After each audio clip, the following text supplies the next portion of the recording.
কিরে ওই কিরে ওই কিরে মধু মধু মধু মধু মধু রসমালাই রসমালাই বলে বলে রে আমি নাকি ভাইরাল হইয়া গেছি লোকে বলে বলে রে আমি আমার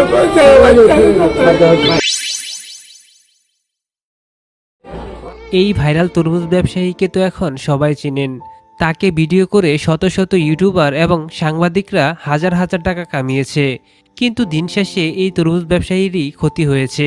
তিনি 1.5 লাখ টাকার তরমুজ কিনে সেই তরমুজ বিক্রি করতে না পেরে কান্নায় ভেঙে পড়েছেন, কারণ শত শত ইউটিউবার এবং সাংবাদিকদের ভিড়ে তার দোকানে কোনো কাস্টমারই যেতে পারছেন না।